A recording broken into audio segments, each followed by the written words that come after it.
The 17th of January 1945. The Ardennes Forest.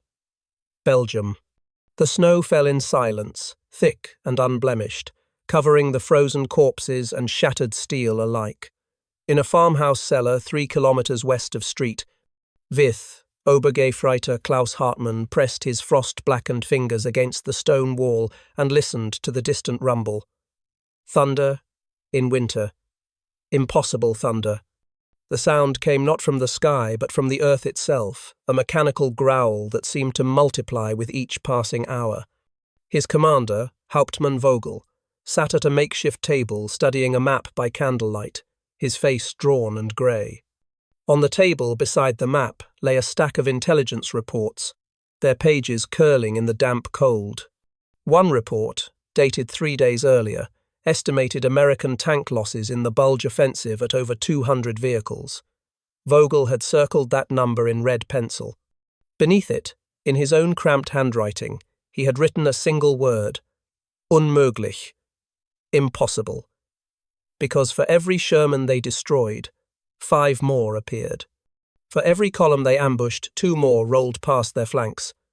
The Americans were not retreating. They were multiplying. This was not how it was supposed to be. The confidence of December. 6 weeks earlier, in the grey dawn of the 16th of December 1944, German forces had launched Operation Wacht am Rhein Watch on the Rhine, the largest German offensive on the Western Front since 1940. The plan was audacious, desperate, brilliant in conception. A massive armoured thrust through the thinly held Ardennes, splitting the Allied armies, driving northwest to capture Antwerp, and forcing the British and Americans to sue for a separate peace. The architects of the plan von Rundstedt, Model, and ultimately Hitler himself, knew time was the enemy.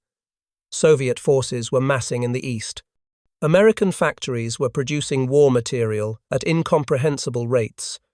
Germany needed a decisive victory, and it needed it now, before the industrial colossus across the Atlantic could bring its full weight to bear. The German soldiers who assembled in the forests that December morning carried with them a peculiar mixture of fatalism and hope. They were veterans, most of them. They had seen the Eastern Front.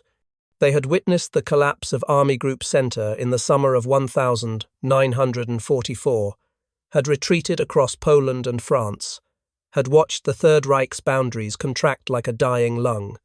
But they were also soldiers of the Wehrmacht, inheritors of a military tradition that had conquered Europe in a matter of months, and they had been promised that this offensive, this one last throw of the dice, would employ Germany's finest remaining divisions, its newest weapons, its most experienced commanders.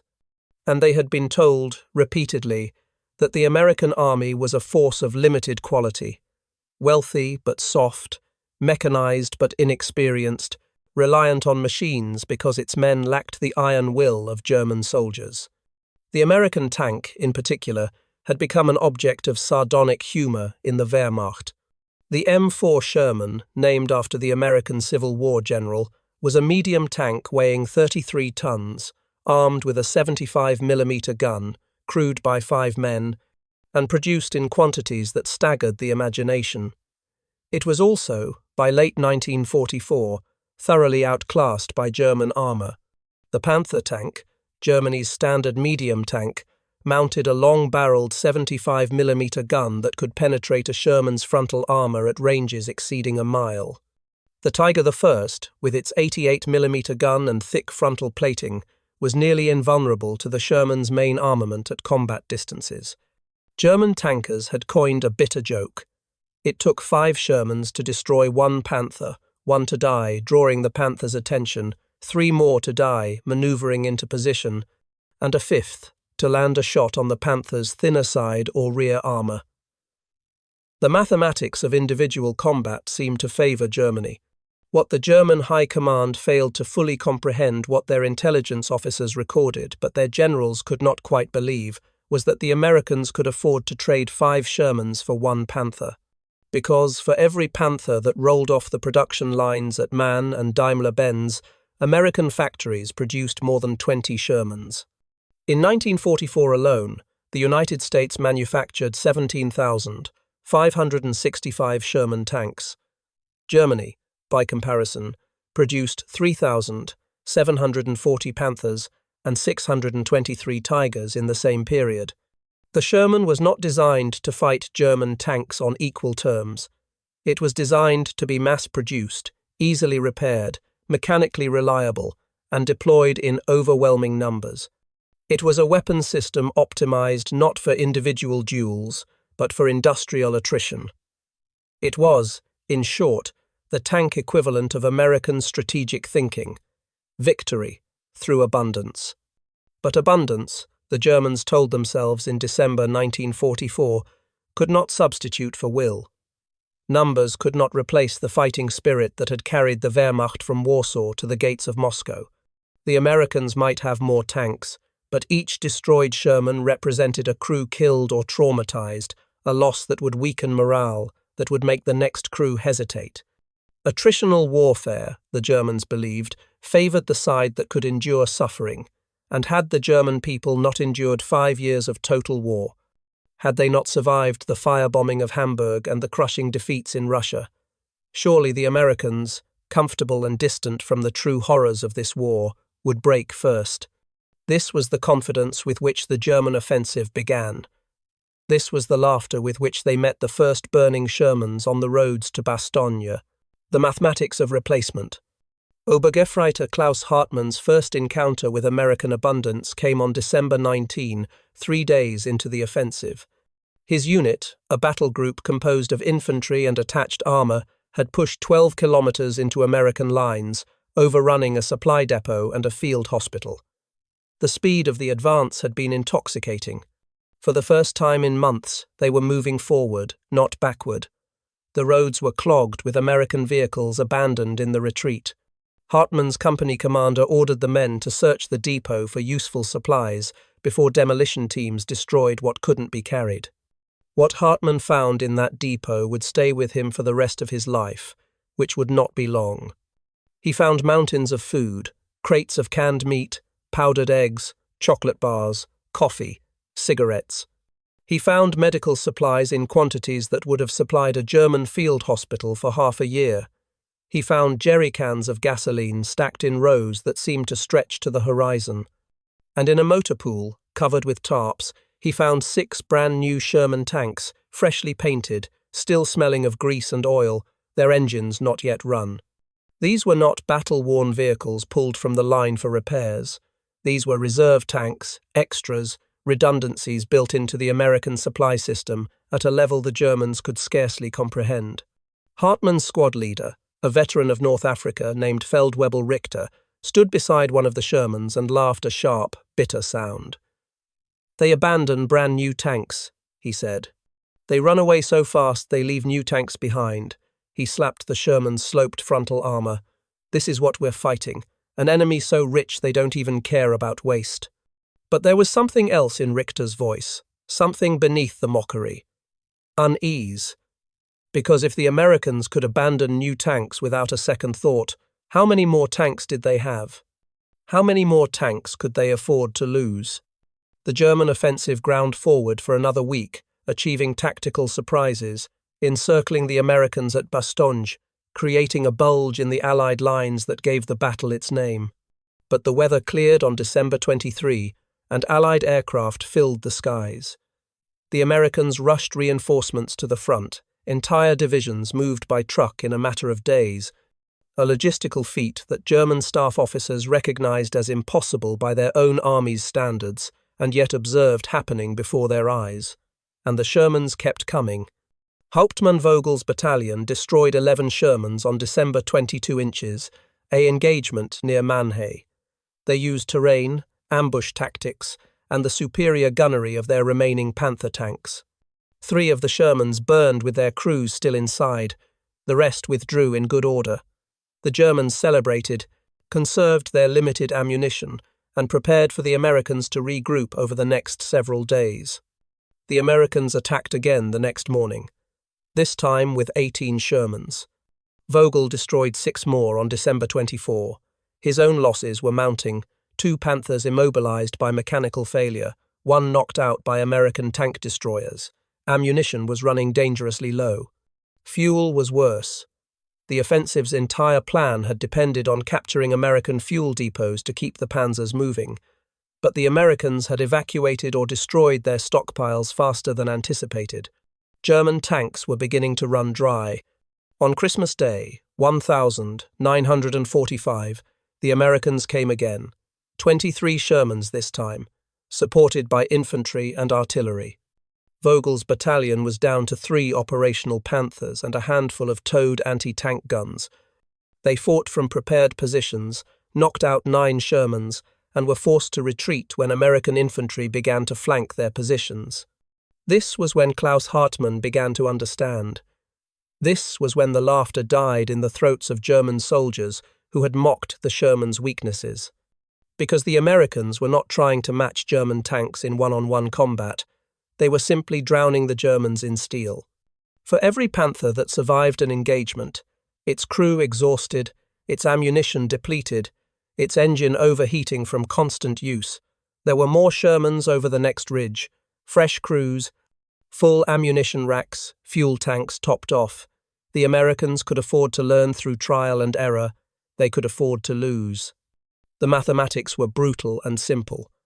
Germany had bet everything on this offensive, and America was responding with the productive power of an entire continent untouched by war. The weight of industry. The Sherman tank was, in many respects, an unremarkable machine. Its armor was adequate, but not exceptional. Maximum thickness of 76 mm on later models, compared to the Panther's 120 mm glacis plate. Its gun, initially the 75 mm M3, later upgraded to the 76 mm M1, could not reliably penetrate heavy German armor at typical combat ranges. Its gasoline engine was a fire hazard when penetrated. It was taller than ideal, presenting a larger target profile. German crews called it the Tommy Cooker, or Ronson, after the cigarette lighter that advertised, "lights every time." The Sherman, they joked, also lit every time. But the Sherman possessed qualities that did not appear on technical specification sheets. It was mechanically reliable, with a mean distance between failures far superior to German tanks. Its wider tracks distributed weight more effectively, giving it better mobility in mud and snow. Its gun stabilization system, unique among World War II tanks, allowed it to fire accurately while moving, a crucial advantage in the fluid combat of the Western Front. Most importantly, it was designed from the outset for mass production. Its welded hull used flat and simple curved plates that could be manufactured by factories that had never built tanks before. Its engine was a reliable radial aircraft power plant or, in later variants, a multi-bank assembly of truck engines off-the-shelf components that required no specialized production facilities. The Ford Motor Company alone produced 1,690 Sherman tanks per month at the peak of production in 1943. The sprawling tank factories at Chrysler's Detroit Arsenal, Fisher Body's Grand Blanc plant, and the Lima Locomotive Works operated around the clock, fed by a supply chain that stretched across the entire North American continent. Steel from Pennsylvania, engines from Michigan, rubber from plantations in South America, oil from Texas. The Sherman was not merely a tank. It was the physical manifestation of American industrial might, a 33-ton argument made of steel and diesel fuel that no amount of tactical brilliance could refute. By January 1945, as the Battle of the Bulge ground toward its inevitable conclusion, the United States had more than 20,000 Sherman tanks, either in active service or in reserve. Losses could be replaced within weeks. Damaged vehicles were recovered from the battlefield by specialized maintenance battalions, repaired if possible, cannibalized for parts if not. The Americans had systematized battlefield recovery to an industrial process. German tank crews, by contrast, were often forced to abandon vehicles with relatively minor damage because they lacked fuel to tow them, spare parts to repair them, or time to recover them before American forces overran their positions. This disparity became a psychological weapon as devastating as the tanks themselves. German soldiers began to notice a pattern. destroy 5 Shermans in an engagement, face 8 the next day.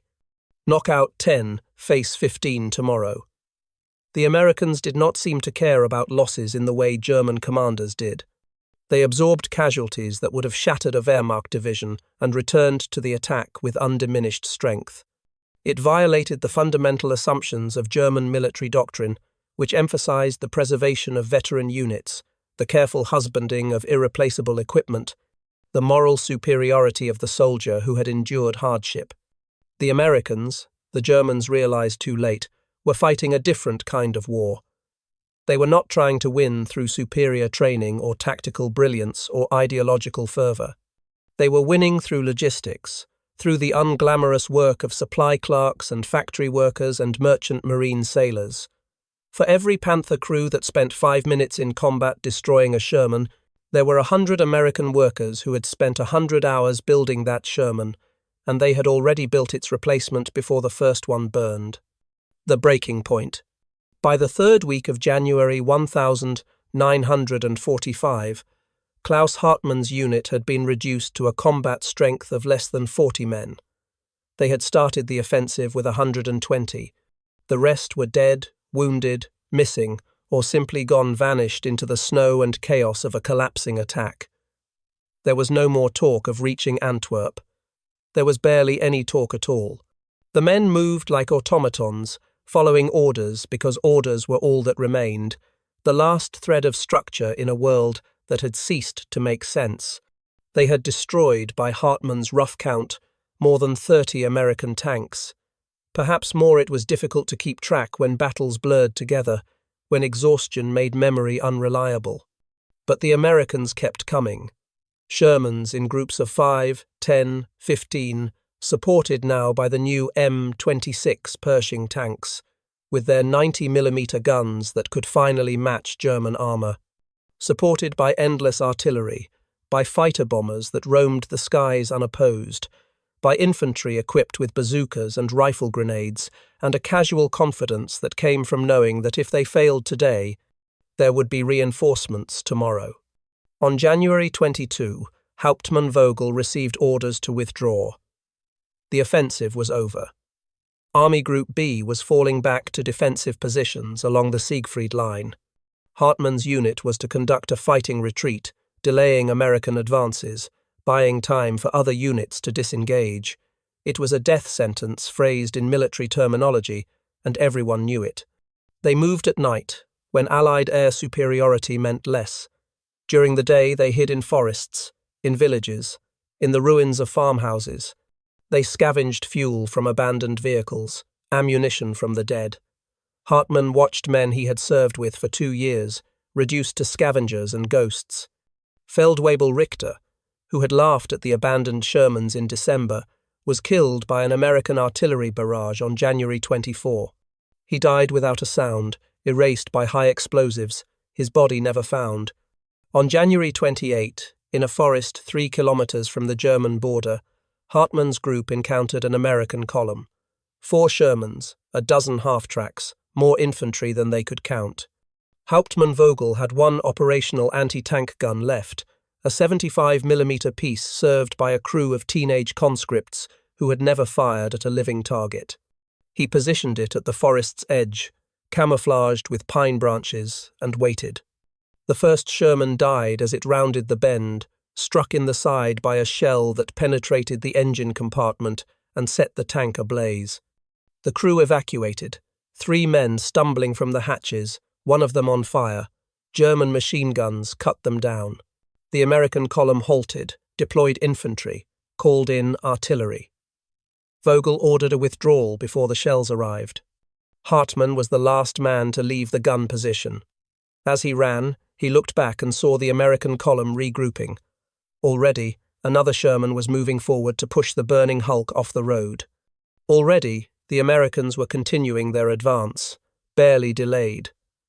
Hartmann understood then, with a clarity that was almost physical, that there was no winning this. Not through courage, not through sacrifice, not through superior tactics or fighting spirit. The Americans had more tanks, more shells, more fuel, more men, more time. They could afford to trade 5 Shermans for 1 German gun because they had 500 more Shermans waiting behind the first 5. And when those were gone, 500 more after that. This was not a war, it was mathematics. The symbol of abundance. In the final days of January, as Hartmann's unit dissolved into scattered survivors fleeing toward Germany, the Sherman tank became something more than a weapon in the minds of German soldiers. It became a symbol not of American martial prowess, but of something more fundamental and more terrifying. It represented a way of war that the Germans, for all their tactical sophistication, had never truly understood. German military philosophy was rooted in a tradition that dated back to Frederick the Great, the army as an instrument of the state, professionally trained, carefully maintained, deployed with precision. Even under the Nazis, even in total war, there remained a focus on elite formations, the SS divisions, the Panzer Corps, the Fallschirmjäger units that received preferential equipment and training because they were expected to achieve decisive results. The German military thought in terms of campaigns, of operational art, of the decisive battle that would force the enemy to negotiate. They respected courage, discipline, technical skill. They believed, fundamentally, that these qualities could offset material disadvantages. The Americans thought in terms of systems. They saw war as a problem of logistics, of industrial production, of organizational efficiency. The Sherman tank was not designed to be the best tank on the battlefield. It was designed to be good enough, mass-produced, and supported by a supply chain that could keep it running. The American military did not particularly value individual heroism or tactical elegance. They valued process, redundancy, overwhelming force. They would rather have 10 adequate tanks than 2 excellent ones. They would rather have 100 adequately trained crews than 20 elite panzer aces. Because numbers, in the end, were what mattered. Numbers were what you couldn't bluff or outmaneuver or defeat through superior will. For German soldiers who had been raised on stories of Teutonic knights and Prussian military genius, this was a bitter revelation. The Americans were not beating them through superior soldiering. They were beating them the way a factory beats a craftsman through volume, through efficiency, through the cold logic of mass production.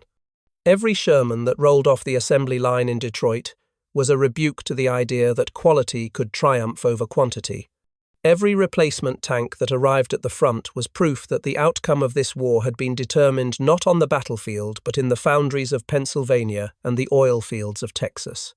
Hartmann, sitting in that farmhouse cellar in mid-January, thinking about the 5 Shermans that appeared for every one destroyed, understood what his commanders had perhaps understood all along but could not admit.